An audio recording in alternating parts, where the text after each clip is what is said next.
LIC நிறுவனம் வந்து 9% வரைக்குமே மார்க்கெட்ல இறங்கியிருக்கு. அதுக்கப்புறமா க்ளோஸ் ஆகும்போது 7% வரைக்கும் உங்க மார்க்கெட்ல இறங்கி க்ளோஸ் ஆயிருக்கு. என்ன ரீசன் அப்படின்னு சொல்லிட்டு பார்க்கும்போது, இந்த ஒரு கம்பெனி ஆஃபர் ஃபார் சேல்ல உங்களோட ஸ்டேக் வந்து குடுக்க போறதா வந்து சொல்லியிருந்தாங்க.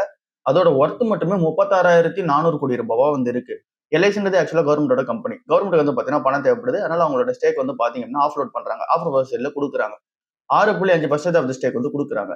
இதுக்கு வந்து ஆக்சுவலா இங்க பிட்டிங் பண்ணவங்க இன்ஸ்டிடியூஷனல் இன்வெஸ்டர்ஸ் வந்து 3.32 மடங்கு நேத்தே வந்து பாத்தீங்கன்னா பேஸ் ஆஃபருக்கு வந்து இங்க பிட்டிங் வந்து பண்ணியிருக்காங்க. அப்புறம் இப்ப கிரீன் ஷூ ஆப்ஷன் வேற இருக்கு. அது அடிஷனலா வந்து 4% வந்து இருக்கா. சோ அதையும் வந்து பாத்தீங்கன்னா எல்லாத்தையுமே கம்பைன் பண்ணிட்டு 6.5% ஆஃப் அந்த ஸ்டேக் சேல் வந்து நடக்கும் அப்படின்றது எக்ஸ்பெக்டேஷன்ஸா வந்து இருக்கு. சோ இப்ப வந்து இந்த ஒரு ஃப்ளோர் பிரைஸ் என்ன வச்சிருக்காங்க அப்படின்னா, இப்ப ஆஃபர் சேல் வருது அப்படின்னா அதுக்கு ஒரு ஃப்ளோர் பிரைஸ் இருக்கும்ல. அந்த ஒரு ஃப்ளோர் பிரைஸ் வந்து 382 ரூபாய் வந்து வச்சிருக்காங்க. அது இப்ப க்ளோஸ் ஆனதை விட 10% கம்மியான அமௌண்ட்ல தான் வந்து இருக்கு. பிரைஸ் வந்து பாத்தீங்கன்னா கம்மியா தான் கொடுத்திருக்காங்க. ரீட்டைல் இன்வெஸ்டர்ஸ்க்குமே அவங்களோட ஆஃபர் ஃபார் சேல் வந்து பார்ட்டிசிபேட் பண்றதுக்கு சான்ஸ் வந்து இருக்கு. பார்ட்டிசிபேட் பண்றதா இருந்தா பண்ணிக்கலாம். சோ ஓவராலா எல்ஐசில இந்த ஒரு விஷயத்தால மார்க்கெட்ல இறக்குறாங்க. இன்ஃபோசிஸ் கம்பெனி ஹெச்டிஎஃப்சி பேங்க் கூட சேர்ந்து ஒரு விஷயத்தை சக்சஸ்ஃபுல்லா வந்து பண்ணி முடிச்சிருக்காங்க. அது என்ன அப்படின்னா ஃபினாக்கல் வெல்த் மேனேஜ்மெண்ட் சொல்யூஷன் அப்படின்றத ஒன்று டெப்ளாய்மெண்ட் வந்து பண்ணி முடிச்சிருக்காங்க. இது என்ன பண்ணும் அப்படின்னா ஏற்கனவே இருக்கிற பழைய சிஸ்டம்ஸ் இருக்கும் பாத்தீங்களா, அதுல வந்து மேனுவலான ப்ராசஸ் நிறைய இருக்கும். அது எல்லாமே ஆட்டோமேட் பண்ணி சக்சஸ்ஃபுல்லா வந்து டிப்ளாய்மெண்ட் வந்து பண்ணி முடிச்சிருக்காங்க. இந்த ஒரு பிளாட்ஃபார்ம் வந்து வெல்த் மேனேஜ்மெண்ட்டுக்கான ஒரு பிளாட்ஃபார்மா வந்து இருக்க போது. இதுல 12 அசெட் கிளாஸஸ் வந்து பாத்தீங்கன்னா உள்ள இன்க்ளூட் ஆகுது. மியூச்சுவல் ஃபண்ட்ஸ், அப்புறம் பாண்ட்ஸ், அப்புறம் பிரைவேட் ஈக்விட்டி, இன்சூரன்ஸ், இந்த மாதிரி நிறைய விஷயங்கள் வந்து உள்ள இன்க்ளூட் ஆகுது. போத் டொமஸ்டிக் அப்புறம் வந்து பாத்தீங்கன்னா இன்டர்நேஷனல் வெல்த் ஆபரேஷன்ஸ்மே வந்து பாத்தீங்கன்னா இன்க்ளூட் ஆகுது. இது எல்லாமே வந்து ஒரே பிளாட்ஃபார்ம்ல மெயின்டைன் பண்ணிக்கிற மாதிரி எடுத்து வர போறாங்க. 350க்கும் மேற்பட்ட ஏபிஐஸ் வந்து பாத்தீங்க அப்படின்னா இன்டெகிரேட் பண்ணிருக்காங்க. சோ இந்த ஆட்டோமேட் பண்றதுக்கு, ப்ராசஸ் ஆட்டோமேட் பண்றதுக்கு, அப்புறம் கம்ப்ளைண்ட்ஸ் வந்து இம்ப்ரூவ்மெண்ட் பண்றதுக்கு, டிரான்சாக்ஷன்ஸ் வந்து ஸ்பீட் அப் பண்றதுக்கு, ரிலேஷன்ஷிப் மேனேஜருக்கு ரியல் டைம்ல வந்து என்ன நடக்குதுன்ற இன்ஃபர்மேஷன் இங்க டக்குன்னு வந்து போய் சேரணுன்றதுக்காக எல்லாமே வந்து சூப்பரா பண்ணியிருக்காங்க. இது மூலமா ஹெச்டிஎஃப்சி பேங்கோட கஸ்டமர்ஸ்க்கு அவங்களோட எக்ஸ்பீரியன்ஸ் வந்து சூப்பரா இம்ப்ரூவ்மெண்ட் நடக்கும். ஃபாஸ்டாவும் ப்ராடக்ட் வந்து லான்ச் பண்ணிக்க முடியும். இன்ஃபோசிஸ்க்கு மெயினா அப்டேட்டா வந்து இருக்க போகுது. ஏன் அப்படின்னா அவங்கள ஏஐ அப்புறம் டிஜிட்டல் டிரான்ஸ்ஃபர்மேஷனுக்கு ஒரு வந்து ஸ்டெப் வந்து பாத்தீங்க அப்படின்னா இப்ப சக்சஸ்ஃபுல் ஆயிருக்கு. சோ பிஎஃப்எஸ்ஐல இன்னும் இன்ஃபோசிஸ் வந்து ஸ்ட்ரென்த் ஆயிட்டே போவாங்க. ஜைடஸ் லைஃப் சயின்சஸ்ல ஒரு அப்டேட் வந்து நடந்திருக்கு. யூஎஸ்எஃப்டிஏ கிட்ட இருந்து ஃபைனல் அப்ரூவல் வந்து வாங்கியிருக்காங்க. எந்த ட்ரக்காக அப்படின்னா இண்டோசனைன் கிரீன் இன்ஜெக்ஷன் அப்படின்ற ட்ரக்காக வாங்கியிருக்காங்க. இது வந்து ஒரு ஸ்பெஷலைஸ்டான ட்ரக்கா வந்து இருக்கு. இது யூஸ் பண்ணிக்கிட்டாங்க அப்படின்னா சர்ஜரிஸ் அப்போ வந்து பாத்தீங்கன்னா விசிபிலிட்டி கரெக்டா இருக்கும். அதை தாண்டி வந்து டயக்னோசிஸ் ப்ரொசீஜரும் வந்து பாத்தீங்கன்னா சூப்பரா இருக்கும். இதுக்கு வந்து 180 டேஸ்க்கான எக்ஸ்க்ளூசிவிட்டி ஆப்பர்ச்சுனிட்டி வேற இருக்கு. சோ இந்த ஒரு ட்ரக் வந்து இப்ப என்ன கிளாசிஃபை பண்ணி வச்சிருக்காங்க அப்படின்னா காம்படிட்டிவ் ஜெனரிக் தெரப்பியா வந்து பாத்தீங்கன்னா கிளாசிஃபை பண்ணி வச்சிருக்காங்க. 180 நாளைக்கான எக்ஸ்க்ளூசிவிட்டி பீரியட் வந்து ஜைடஸ்க்கு வந்து கிடைக்க போகுது. கமர்ஷியல் லான்ச் வந்து இங்க வந்து யூஎஸ்ல வந்து பண்ண போறாங்க. சோ இப்போ வந்து யூஎஸ்எஃப்டிஏ விட அந்த சப்ஜெக்ட் வந்து பாத்தீங்க அப்படின்னா இப்போ அப்ரூவல் வந்து நடந்திருக்கு. ஏற்கனவே இந்த ஒரு ப்ராடக்டோட டிமாண்ட் மார்க்கெட்ல எப்படி இருக்கு அப்படின்னா $125.8 மில்லியன் வந்து பாத்தீங்கன்னா யூஎஸ் சேல்ஸ் வந்து நடந்திருக்கு. 61% இயர் ஆன் இயர் பேசிஸ்ல ஏறிட்டு வருது. வால்யூமே வந்து பார்க்கும்போது 0.64 மில்லியன் யூனிட்ஸ் வந்து பாத்தீங்கன்னா செல் ஆயிட்டு இருக்கு. சோ இந்த இடத்துல ஆப்பர்ச்சுனிட்டி கண்டிப்பா ஜைடஸ்க்கு வந்து இருக்கு. சோ ஜைடஸ் லைஃப் சயின்சஸ் வந்து இந்த ஒரு இன்ஜெக்டபிள அவங்களோட குஜராத் ஃபெசிலிட்டியில வந்து தயாரிச்சு அதுக்கப்புறமா எப்படி செல் பண்ணுவாங்க அப்படின்னா ஜைடஸ் பார்மசூட்டிக்கல் யூஎஸ்ஏன்ற ஒரு கம்பெனி இருக்கு. அது மூலமா வந்து யூஎஸ்ல வந்து செல் பண்ண ஆரம்பிக்க போறாங்க. இது ஜைடஸ் லைஃப் சயின்ஸுக்கு ஒரு நல்ல அப்டேட்டா இருக்கு. எல்என்டி 15,000 கோடி ரூபாய்க்கான ஒரு ஆர்டர் வந்து ஜெயிச்சிருக்காங்க. சோ இந்த ஒரு ஆர்டர் வந்து இங்க அபுதுபாயில தான் வந்து ஜெயிச்சிருக்காங்க. இந்த ஒரு ப்ராஜெக்ட் வந்து ADNOC offshore for ஹம்ஷாஃப் case gap அப்படின்ற ப்ராஜெக்ட்காக வந்து அபுதுபாயில வந்து ஜெயிச்சிருக்காங்க. ஓவராலா இந்த ஹம்ஷாஃப் கேஸ் கேப் டெவலப்மெண்ட் வந்து அதோட ஒர்த் வந்து பார்க்கும்போது $6.2 பில்லியன் வந்து இருக்கு.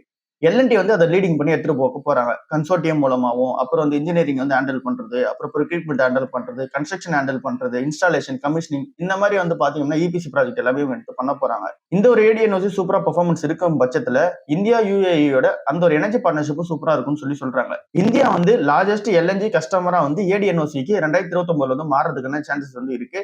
இது மூலமா ஓவரால் ஆப்பர்ச்சுனிட்டியா வந்து பாத்தீங்கன்னா கிரியேட் ஆக போகுது. எனர்ஜி செக்டர் ரிலேட்டடான ப்ராஜெக்ட்ஸ்க்கு இந்தியன் கம்பெனிஸ்க்கு மெயினா கிரியேட் ஆக போகுது. எல்என்டி ஏற்கனவே இதுக்கான ஆர்டர் வந்து வச்சிருக்காங்க. இன்டர்நேஷனல்ல இதுக்கான ஆர்டர் வந்து வச்சிருக்காங்க.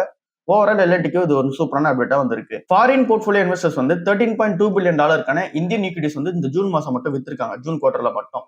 அதுல வந்து இங்க பேங்கிங் எக்ஸ்போஷர் வந்து கம்மி பண்ணிருக்காங்க. 191 பேசிஸ் பாயிண்ட்ஸ் வந்து கட் பண்ணிருக்காங்க. பேங்கிங் வந்து பாத்தீங்கன்னா நியூட்ரலா வந்து வச்சிருக்காங்க. 11 இயர்ஸ்ல வந்து இல்லாத அளவுக்கு இப்போ வந்து ஃபர்ஸ்ட் டைம் வந்து நியூட்ரல் வந்து வச்சிருக்காங்க.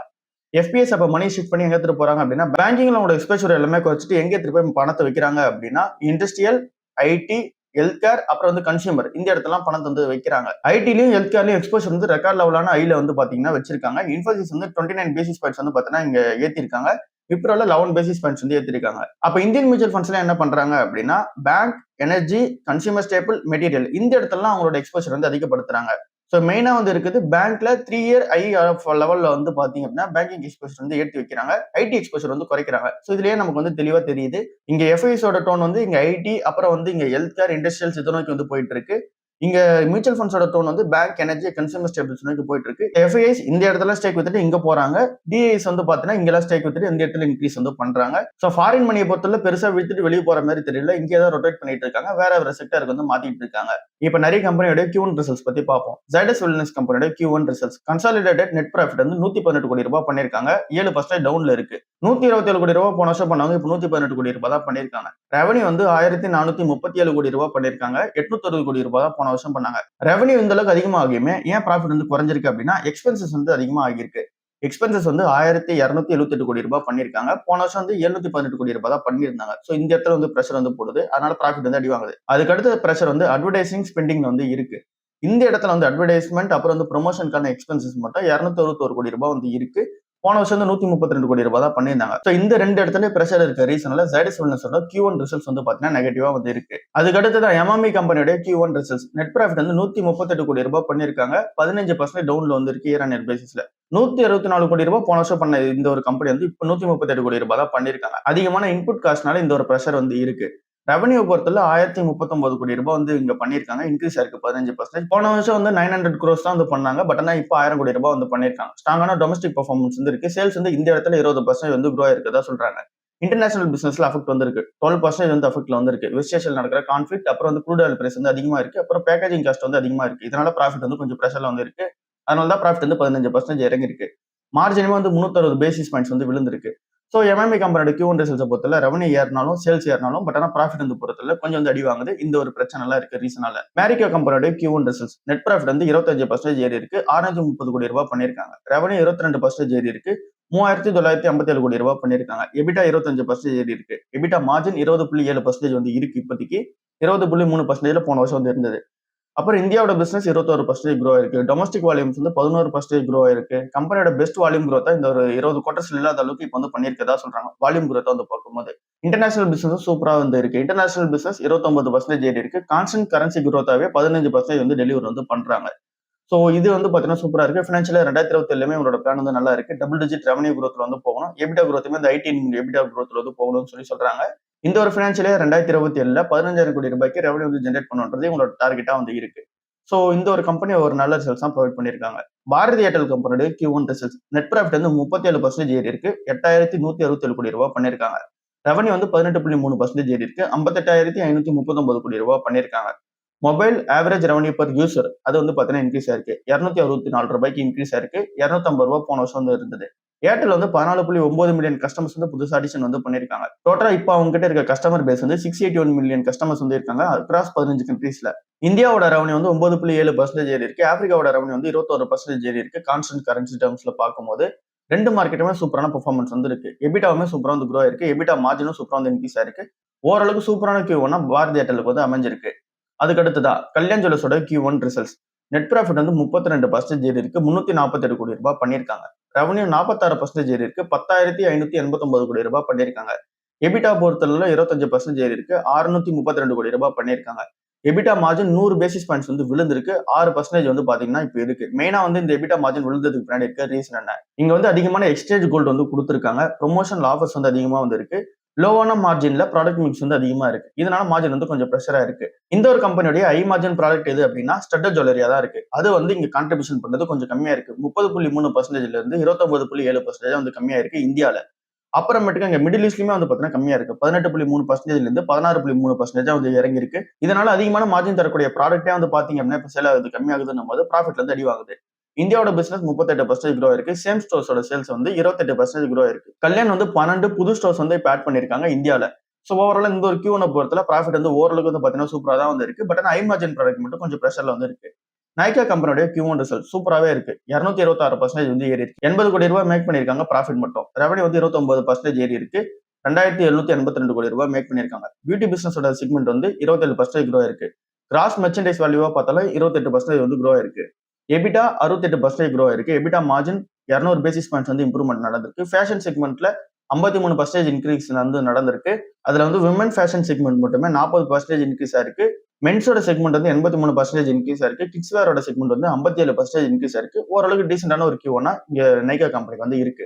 ஏத்தர் கம்பெனி நேத்திக்கு நாள்ல 16.2% வந்து ஏறி இருக்கு. 52 வீக் ஹையான ரூ. 1500 வந்து பாத்தீங்கன்னா டச் பண்ணிருக்கு. இந்த அளவுக்கு வந்து ஏறதுக்கு பின்னாடி இருக்க ரீசன் என்ன? இந்த கம்பெனி வந்து ப்ராஃபிட் மேக் பண்ண ஆரம்பிச்சிட்டாங்களா? சூப்பரா சேல்ஸ் பண்ணிருக்காங்களா? அப்படின்றதெல்லாம் டீட்டெயிலா வந்து பார்ப்போம். இதை நம்ம நேத்தே வந்து பார்த்திருந்தோம். இந்த ஒரு கம்பெனி வந்து ப்ராஃபிட்லாம் வந்து பாத்தீங்கன்னா மேக் பண்ண ஆரம்பிக்கல. லாசஸ் தான் இன்னும் வந்து இருக்காங்க. பட் ஆனா ரெவன்யூ பொறுத்தல 89% ஏறி இருக்கு. ரூ. 1000 கோடி மேல ரெவன்யூ வந்து பண்ணிருக்காங்க. லாசஸ பொறுத்தல ரூ. 178 கோடி லாஸ் இருந்த ஒரு கம்பெனி வந்து இப்போ வந்து லாஸ குறைச்சு ரூ. 51 கோடி தான் லாஸ் வந்து பண்ணிருக்காங்க. அப்புறம் ஏத்தரோட அந்த வால்யூம் சேல்ஸ் வந்து பார்க்கும்போது 81% வந்து இன்க்ரீஸ் ஆயிருக்கு. மேனேஜ்மெண்ட் என்ன சொல்றாங்க அப்படின்னா, இப்ப எங்களுக்கு வந்து ஆர்டர்ஸ் வந்து இருக்கு. பட் ஆனா கெப்பாசிட்டி வந்து பாத்தீங்க அப்படின்னா அந்த அளவுக்கு எங்களுக்கு வந்து கிடையாது. ப்ரொடக்ஷன் கெப்பாசிட்டி அந்த இடத்துல வந்து பிரச்சனை வந்து இருக்கு. இவங்களோட ஃபேக்டரி 3.0 ப்ராஜெக்ட் வந்து ஒன்று போயிட்டு இருக்கு. அது மூலமா என்ன நடக்கும் அப்படின்னா Q3 FY27ல வந்து 5 லட்சம் வண்டி வந்து ஆனுவலா வந்து வெளியே வரும். பட் ஆனா இப்போ வந்து அதோட கம்மியான லெவல்ல தான் வெளியே வருது. அதனால இங்க வந்து ஆர்டர்ஸ் அதிகமா இருந்தப்ப அது வந்து கொடுக்க முடியல. ப்ரொடக்ஷன் வந்து கம்மியா இருக்கு. ஸோ இந்த ஒரு பிளான்ல வந்து இருக்கதா வந்து சொல்றாங்க. இந்த ஒரு கம்பெனி வந்து இன்னும் ஸ்டில் லாஸ் மேக்கிங் கம்பெனியா தான் வந்து இருக்காங்க. பட் ஆனா லாசஸ் வந்து இம்ப்ரூவ்மெண்ட் பண்ணது, ரெவன்யூ வந்து ஏற்றதும், வால்யூம் வந்து அதிகமா பண்ணது ரீசன்னால 16% வந்து ஏறி இருக்கு ஏத்தர் கம்பெனி. HSBC என்ன சொல்றாங்க அப்படின்னா ரூ. 1450 வரைக்கும் போகும். இப்ப இருக்க பிரைஸ் விட கொஞ்சம் கம்மியாகும். அதனால ஹோல்ட் பொசிஷன்லேயே வந்து இருக்குன்னு சொல்லி சொல்றாங்க. நொம்புரா ரூ. 1700 வரைக்கும் போகும்னு சொல்றாங்க. CLSA வந்து ரூ. 1600 வரைக்கும் போகும்னு சொல்லி சொல்றாங்க. நம்மள பொறுத்தளவுக்கு இந்த ஒரு ஷேருமே வந்து பாத்தீங்கன்னா நல்ல ஷேர் தான். பட் ஆனா காஸ்ட்லியா வந்து இருக்கு. இன்னைக்கான நல்ல மார்க்கெட் எப்படி இருக்க போகுது? 149 பாயிண்ட்ஸ் வந்து பிளஸ் வந்து ஓப்பன் ஆகிறதுக்கான சான்ஸ் இருக்கு. நேத்திக்கான நல்ல மார்க்கெட் வந்து பொறுத்தல வீக்கா தான் வந்து இருந்துச்சு. ஸோ இப்போ வந்து பாத்தீங்கன்னா ஓப்பன் ஆகும்போது பாசிட்டிவ் வந்து ஓப்பன் ஆக போகுது. பிரெண்ட் க்ரூட் பொறுத்தல $80 பர் பேரல் கீழ வந்து இறங்கிடுச்சு. என்ன ரீசன் அப்படின்னு சொல்லி பார்க்கும்போது 2 கண்ட்ரியும் திரும்ப வந்து இந்த பீஸ் டீல்ஸ் வந்து பாத்தீங்கன்னா சைன் பண்ணலாம்னு சொல்லிட்டு அந்த ஒரு பேச்சுவார்த்தைக்கு வந்து போயிட்டாங்க. பெருசா வந்து பாத்தீங்கன்னா இப்ப அட்டாக் எதுவும் நடக்கல. அதனால வந்து பாத்தீங்கன்னா பிரெண்ட் க்ரூட் பிரைஸ் வந்து இறங்கி இருக்கு. இதனால குளோபல் மார்க்கெட்டே பாசிட்டிவ் ஆயிருக்கு. இங்க ஜப்பான் மார்க்கெட் 3%, அப்புறம் வந்து இங்க US மார்க்கெட் வந்து 2% மேல வந்து ஏறி இருக்கு. ஓவரால் இங்க ஏசியன் மார்க்கெட்ஸ் வந்து ஏறி இருக்கு. ஓவரால் குளோபல் மார்க்கெட்டுமே வந்து ஏறி இருக்கு. RBIயோட மானிட்டரி பாலிசி மீட்டிங் வந்து இப்போ வந்து நடக்க போகுது. அதுல வந்து இன்ட்ரெஸ்ட் ரேட் எப்படி வைக்க போறாங்க டிஸ்கஷன்ஸ் வந்து நடக்க போகுது. மேக்ஸிமம் வந்து இந்த ஒரு இன்ட்ரெஸ்ட் ரேட் கட்டும் இருக்காது, ஹைக் இருக்காதுன்றதா எக்ஸ்பெக்டேஷன்ஸா வந்து இருக்கு. ஏன் அப்படின்னா எல்னினோட எஃபெக்ட் வந்து இருக்கு. அப்புறம் வெஸ்ட் ஏஷியால நடக்கிற கான்ஃபிளிக்ட் வந்து இருக்கு. FIS ரூ. 2400 கோடி பை பண்ணிருக்காங்க. DIS வந்து ரூ. 936 கோடி வந்து வித்திருக்காங்க. ஸோ இப்போ நம்ம லாஸ்ட் ஒரு 5 நாள் 10 நாள் டேட்டா நம்ம பார்க்கும்போது FIS வந்து திரும்ப பை பண்ற டேட்டா வந்து நமக்கு தெரியுது. ஸோ இப்போ அது இருக்க சுச்சுவேஷனுக்கு இப்படிதான் வந்து மார்க்கெட் வந்து இருக்கு. இதுதான் இன்னைக்கு ஓவரால் மார்க்கெட் நியூஸ். அடுத்த நியூஸ்ல சந்திப்போம். பாய்.